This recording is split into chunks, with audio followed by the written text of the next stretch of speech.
வரஹ்மத்துல்லாஹி தஆலா வபரகாத்துஹு. ஜன்னத்தை கலாம் ஓ மகஃபிரத்தை மகாம் ஓ நூரே அஜ்சாம். அல்லாஹும்ம ஸல்லி அலா முஹம்மத் வ அலா ஆலி முஹம்மத் வபாரிக் வஸல்லிம் அலைஹி. ரலீனா பில்லாஹி ரப்பம் வ பில் இஸ்லாமி தீனா வபி முஹம்மதுர் ரசூலுல்லாஹ் ஸல்லல்லாஹு அலைஹி வ ஆலிஹி வஸல்லம் நபிய்யன் வ ரசூலா. ஃபக்கத் கால அல்லாஹு தஆலா ஃபீ கலாமிஹில் கதீமுல் ஃபுர்கானில் அஸீம். அஊது பில்லாஹி ஸமீஇல் அலீம் மினஷ் ஷைத்தானிர் ரஜீம். பிஃபத்லி பிஸ்மில்லாஹிர் ரஹ்மானிர் ரஹீம். குல் மை யர்ஸுகுகும் மினஸ் ஸமாவாதி வல் அர்த் குலில்லாஹ் வ இன்னா அவு ஈயாக்கும் ல அலா ஹுதன் அவு ஃபீ ضلالٍ முபீன்.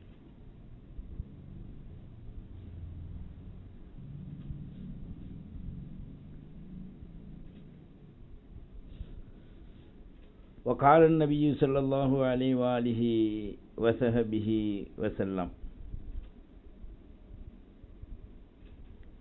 يا عبادي كلكم جائع إلا من أطعمته فاستطعموني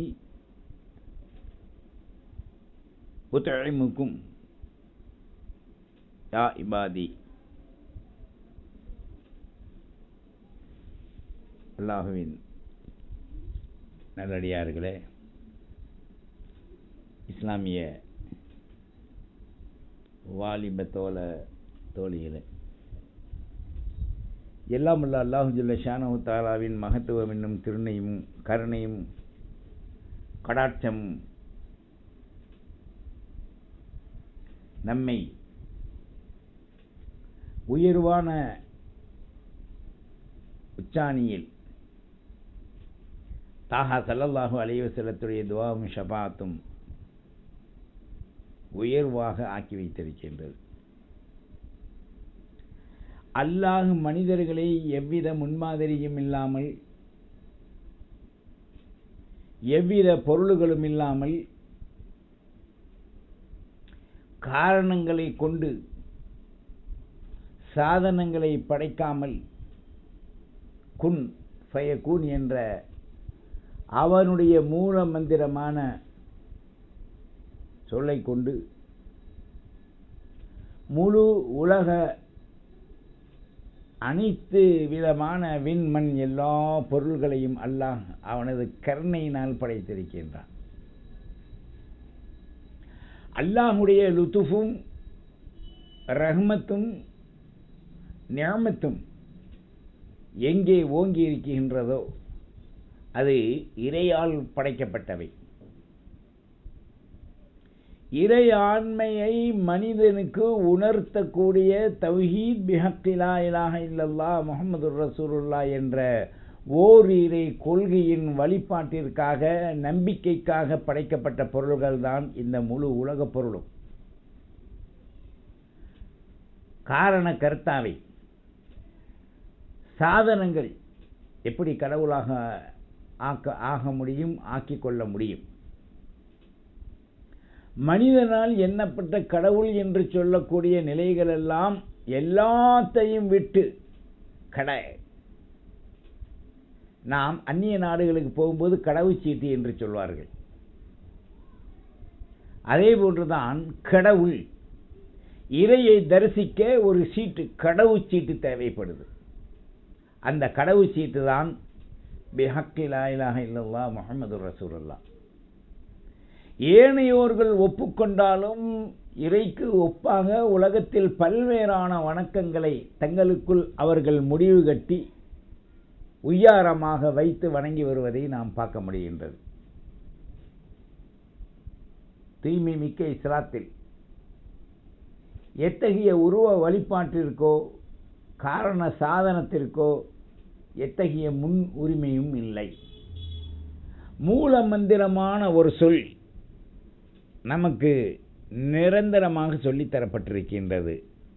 இறுதியாக வந்த நபிகளிலே நமக்கு கிடைத்த உம்மத்தே முஹம்மதியா என்னும் சொல்லக்கூடிய பேரளவில் இல்லாமல் அதை உய்வாக, அதை உயிர்ப்பிக்க, அதை உயர்வாக ஆக்குவதற்கு பிஹக்கி லா இலாஹ இல்லல்லாஹ் முஹம்மதுர் ரசூலுல்லாஹ் ஸல்லல்லாஹு அலைஹி வஸல்லம் என்ற அந்த ஞான ஆத்மீக ஆக்கப்பூர்வமான மூல மந்திர கலிமாவை நமக்கு செயல் ரீதியிலே கற்றுக் கொடுத்து விட்டிருக்கார்கள்.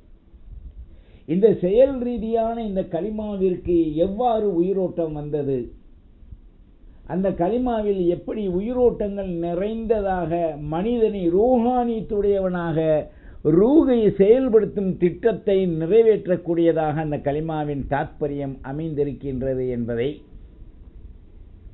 இங்கு நாம் உணர வேண்டும். என் உயிருக்கும் மேலான அஹமது அல் முர்த்தலா ஸல்லல்லாஹு அலைஹி வஆலிஹி வஸல்லம் கூறும்போது, மன் கால லா இலாஹ இல்லல்லாஹ் முஹம்மதுர் ரசூலுல்லாஹ் ஃபதஹலல் ஜன்னா.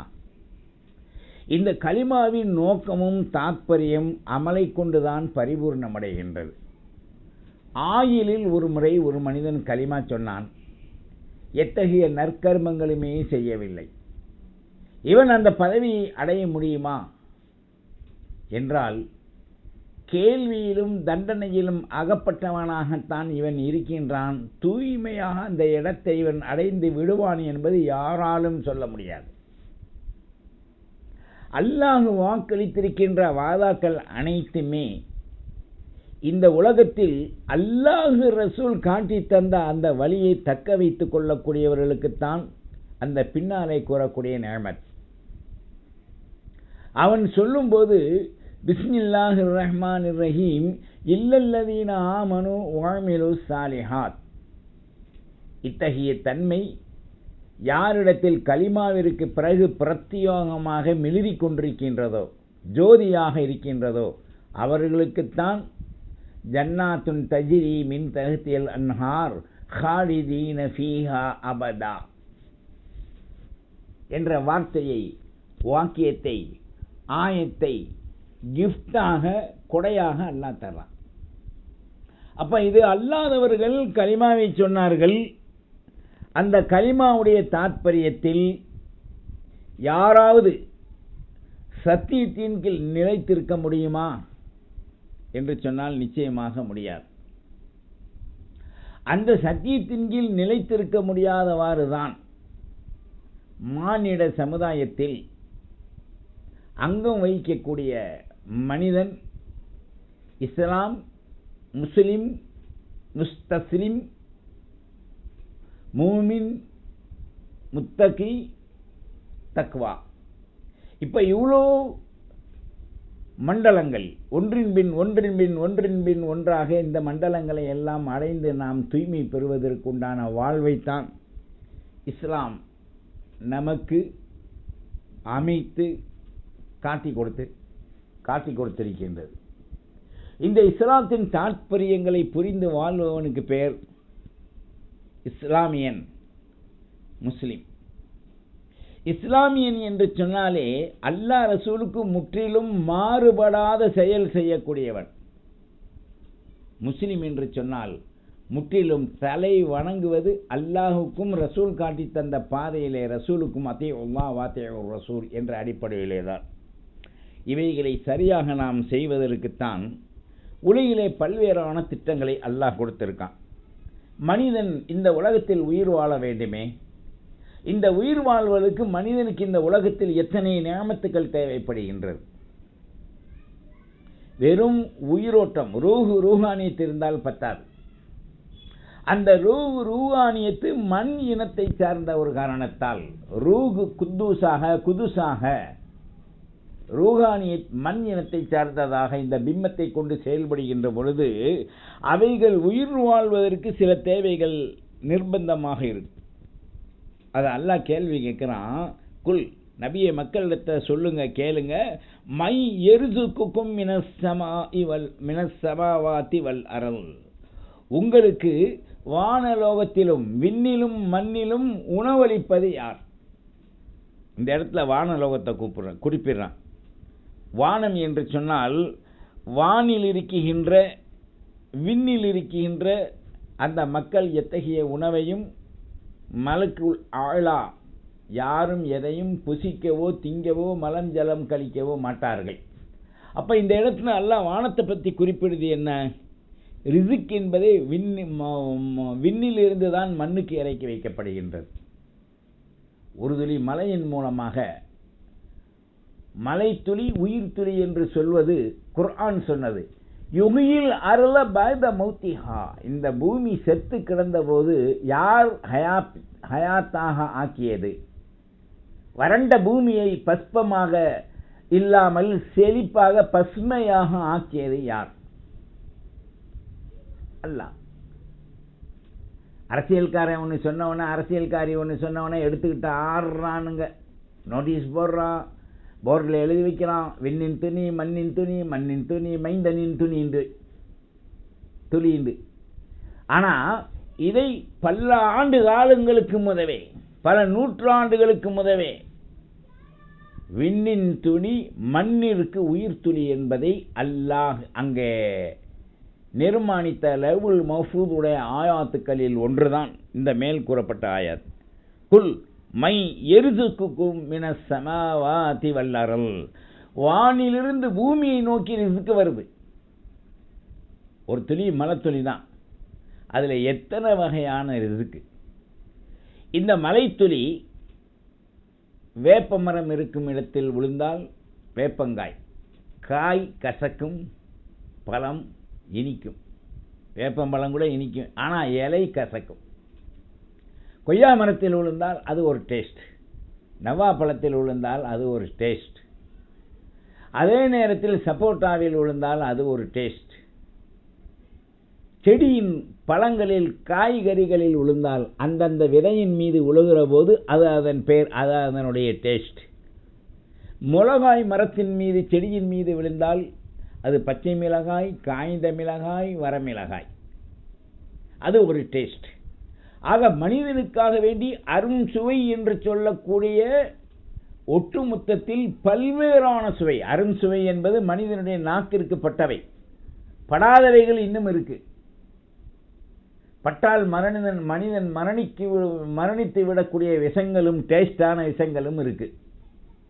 மனிதனை ஒரு நொடியில் வீழ்த்திடும். அப்ப பல்வேறான விஷயங்கள் இந்த அங்கிருந்து வரக்கூடிய மலைத்துளியின் மீது அல்லாஹ் கொடுத்து இந்த பூமியிலே பற்றவுடன் காய்ந்து கிடக்கின்ற இந்த வறுமையான இந்த பூமியை பசேர் என்று செழிப்பாக, மானிடனுக்கு தகுதி உடையதாக, ஜந்துக்களுக்கு தகுதி உடையதாக, மிருகத்துக்கு தகுதி உடையதாக, ஆர்ப்பரிக்கும் விஷயங்கள், மனிதனை உயிர்கொல்லிகளால் உயிரை மாய்க்க வைக்கக்கூடிய மிருகங்களும் ஜந்துக்களும் வண்டுக்களும் அதற்கு தகுந்தார் போல் இந்த உலகத்தில் பல்வேறான வகையான நியமத்துக்களை அல்லாஹ் இந்த பூமிக்கு ஒரு மலை துளியில தர்றான். இதில் பாருங்க, இந்த ஒரு துளியில தான் தௌஹீத் இருக்கு. பெய்வது ஒரு துளி, அதே துளி தான் உலகம் முழுவதும் மலைகளாக, நீர்களாக, நிலைகளாக, தட்டுகளிலே வெளியுது. நீர்நிலைகளில் வெளிதால் மனிதனுக்கு பிரயோஜனத்தை தருகின்றது. அதை பெருக்கெடுத்து ஓடினால் மனித சமுதாயமும் உலகமும் உலகப் பொருளும் அழிவதற்கு அந்த நீர் தன்னை பெருக்கெடுத்து ஓட்டி காண்பிக்கின்றது. இதுவெல்லாம் அல்லாஹுடைய நிஅமத். லிமிட் மட்டுப்படுத்திய நிலையில் வருகின்ற பொழுது நிஅமத்தாகவும், அளவுக்கு மிஞ்சி செல்கின்ற பொழுது ஆபத்தாகவும் வச்சிருக்கான். ஒரே நியமத்தில் அருளும் இருக்கு, அழிவும் இருக்கு. நல்லா நாம சிந்திக்கணும். இந்த இந்தியாவை பொறுத்த வரைக்கும் நீர்நிலைகளில் டீக்கடையில் போய் ஒரு கிளாஸ் தண்ணி கொடுங்கனே, ஒரு பாட்டில் கொடுங்கனேண்டா கூட தண்ணீர் தரக்கூடிய ஒரு காலம் ஃப்ரீயாக இருந்தது. இப்போ போய் கேட்டால் விரட்டுவாங்க. ஒரு சில பேர் இறக்கப்பட்டு தரவங்களும் இருக்காங்க. ஒரு பாட்டிலில் கொண்டு போய் தண்ணி கேட்குறோம், அண்ணே ஒரு சுடு தண்ணி ஒரு பிளாஸ்க்கு நிறையா கொடுங்கண்ணே, பிள்ளைக்கு பால் கலக்கி கொடுக்காண்டு ட்ரெயினில் போகும்போது கேட்டால் கொடுக்குறாங்க. அப்போ நம்ம ஊரில் எல்லா விதமான நியமத்துக்களும் இலவசமாக இருந்தது. இந்திய நாட்டில் என்ன வளம் இல்லை, எண்ணெய் வளம் மட்டும் குறைவாகத்தான் இந்தியாவில் உள்ளது. வேறு எல்லா விதமான உலோகப் பொருள்களிலிருந்து, மனிதன் உயர்வான பொருளிலிருந்து சணலிலிருந்து, சாக்கிலிருந்து, அரிசியிலிருந்து, கோதுமையிலிருந்து, தங்கத்திலிருந்து, வைரம் வைடூரியத்திலிருந்து எல்லாம் இந்த இந்தியாவில் இருக்கு. கோஹினூர் இந்த கல்லுன்னு சொல்லுவாங்க. இந்த சேவப்பிற்கும் இரத்தத்திற்கும் மத்தியில் ஒரு வகையான கல் கோஹினூர் கல்லுண்டுவாங்க, மரகதம்ண்டுவாங்க. இதெல்லாம் இந்த இந்தியா மண்ணில் தான் இருக்கு. எல்லா நாட்டையும் விட, இன்னும் சுருக்கமாக சொல்ல போனால், முழு உலகத்தின் எல்லா நாட்டையும் விட மனிதர்களால் சிறந்த ஊர் மக்கா, மதீனா, பலஸ்தீன், காசா.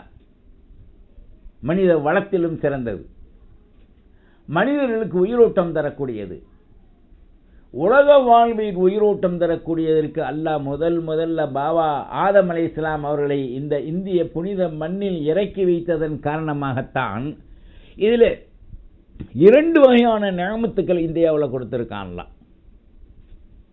ஒன்று கற்களின் வளம், இரண்டாவது நறுமணத்தின் வாசனை, திரவியத்தின் மனம். இந்த 2 இந்த இந்திய நாட்டில் தான் மிகுதம். இந்த இந்திய நாட்டில் நீதமாக மக்களை வாழ வைக்க வேண்டும், மக்கள் வாழ வேண்டும், மக்களுக்கு சௌரியம் செய்து கொடுக்க வேண்டும், ஜாதி மத பேதகமின்றி மனிதன் அல்லாஹ்வால் கடவுளால் படைக்கப்பட்டவன் என்ற உணர்வு கொண்டு வர வேண்டும்.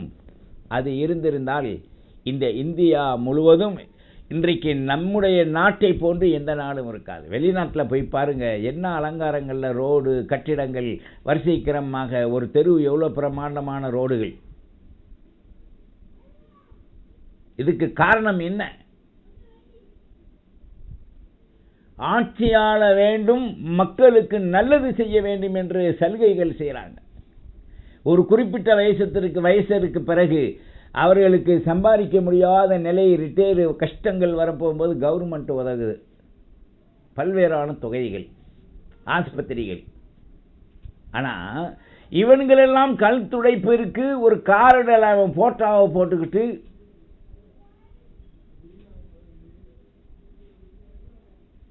$5 லட்சம் பிரி, 10 லட்சம் பிரின்றான். அதை வாங்கக்குள்ள இவனுக்கு சாணி சிந்தி போகுது. டாக்டர்கள் செய்கின்ற அநியாயங்களும் அதை விட ரொம்ப அநியாயம். அது என்னமோ ஒரு கார்டு கேட்குறானுங்க, அந்த கார்டு வச்சிருக்கியா, கவர்மெண்ட் கார்டு. அது இருந்தால் சும்னாசிங்கம் 500 ரூபாயில் செலவழிக்கக்கூடிய ஊசியை 1,50,000 ஏடா அவனுக்கு எழுதி போட்டவன காசு வந்துடுது, இவன்கிட்ட கையெழுத்தை வாங்கிக்கிறான். அப்போ மனிதனுக்கு மருத்துவம் அளிப்பது, இன்றைக்கு கவர்மெண்ட் பெரிய பெரிய ஆஸ்பத்திரிகள் எல்லாம் இருக்கு, அதை வளமாக்கி மக்களுக்கு செழிப்பாக்கி இந்த கொடுக்கக்கூடிய பணங்களை எல்லாம் ஒன்று சேர்த்து வசதி உண்மையில் இல்லாதவர்களுக்கு எல்லாம் இலவசம், வசதி உடையவர்களுக்கு ஒரு நடுத்தரமான பணம் வாங்கிட்டு நீங்கள் செய்யுங்க. படிப்புக்கு லஞ்சம், எம்பிபிஎஸ்க்கு லஞ்சம், டிஜிஓவுக்கு லஞ்சம், எம்டிக்கு லஞ்சம், பிடிக்கு லஞ்சம்.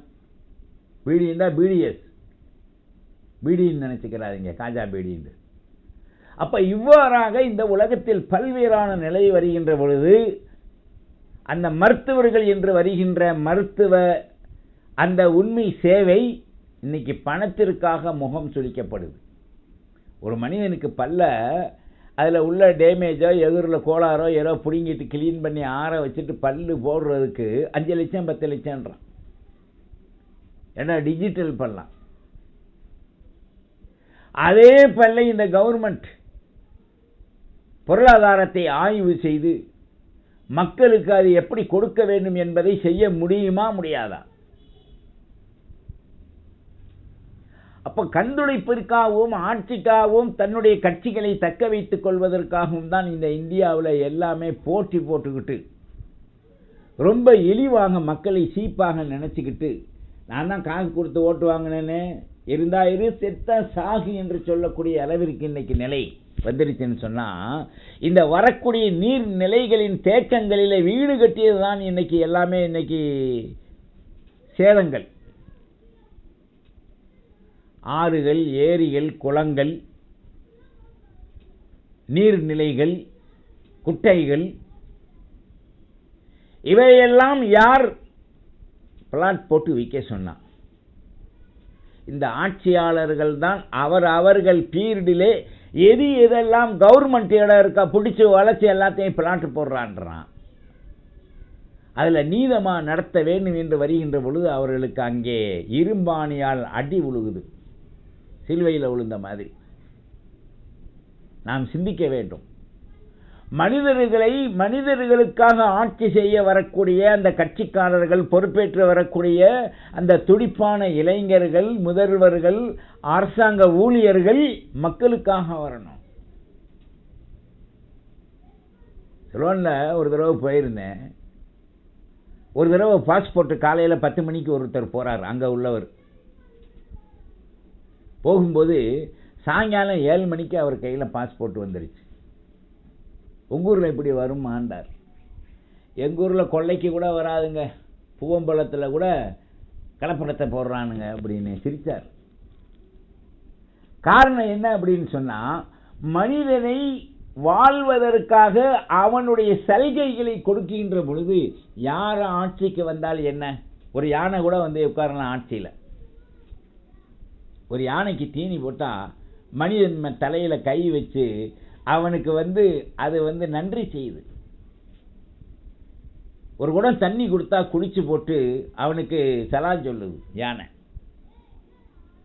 கொடூர கீரிக்கிய மிருகங்கள் கூட அதற்கு தங்கடம் செய்யாமல் அதற்குரிய பசியை தீர்க்கும் பொழுது நமக்கு நன்றி செய்யுது. அப்போ நம்மை படைத்தவனை நாம் நன்றி செய்யணுமா இல்லையா? அதைத்தான் இந்த இடத்துல கேட்குறான். குல் மை எருசுக்கும் மின சமாவாதி வல்லருள், வானத்திலையும் பூமியிலையும் உங்களுக்கு உணவு அளித்து வைப்பது யார்? வானத்திலிருந்து விண்ணிலிருந்து மண்ணை நோக்கி மழை வரச் செய்து அனைத்து வகையான வகைகளும், தானியங்களும், காய்கறிகளும், பழங்களும், இறைச்சிகளும் இந்த பூமியிலே பல்வேறான உருவங்களிலே அனுமதிக்கப்பட்டதிலே நாம் படைத்தோம் அல்லவா? அதில் எப்படி வருகின்றது? அதை பற்றி அவனத்தை கேட்டால் நபியை சொல்வார்கள், குலில்லாஹு, அல்லாஹ் தான் விண்ணிலிருந்து மண்ணுக்கு எல்லாத்தையும் இறக்கிறான். வ இன்னா அவ் இய்யாக்கும், கேட்குறான் நாமா நீங்களா?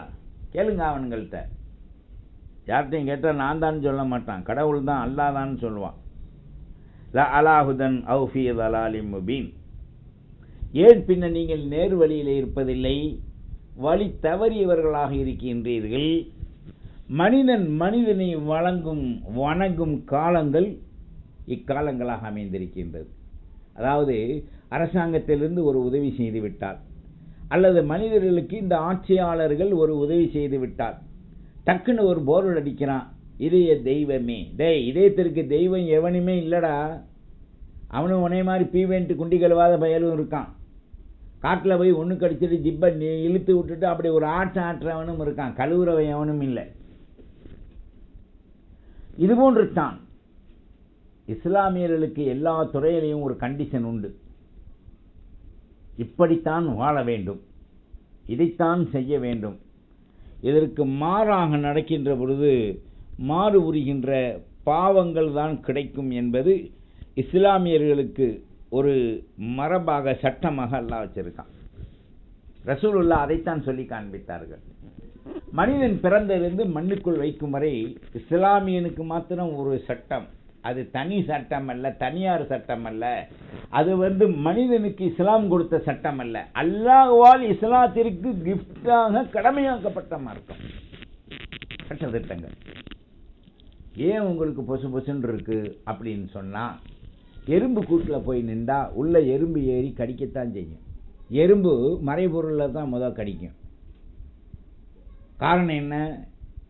என் முன்னால் நீ நிற்கக்கூடாது, சாகுடான்னு கடிக்குது. ஒரு எறும்பு அல்லாட்ட துவா கேட்டுச்சான். என்ன துவா? அதுக்கு பிடிச்ச கொழுப்பை பாருங்க. அல்லாஹ்வே, என்னை நீ படைச்ச, என்னில் பல்வேறான வகைகளை படைச்சிருக்க. கருப்பு எறும்பு மேலே ஏறினா பொசு பொசுன்னு கூச்சம் காமிச்சிட்டு போயிடும். சித்தெரும்பு இருக்க மனிதனை கடிக்கும். இன்னும் ஒரு சில எறும்பு இருக்கு, மனிதனை கடித்தால் அவர் மரணிக்கும் விஷமுடைய எறும்புகளும் இருக்கு.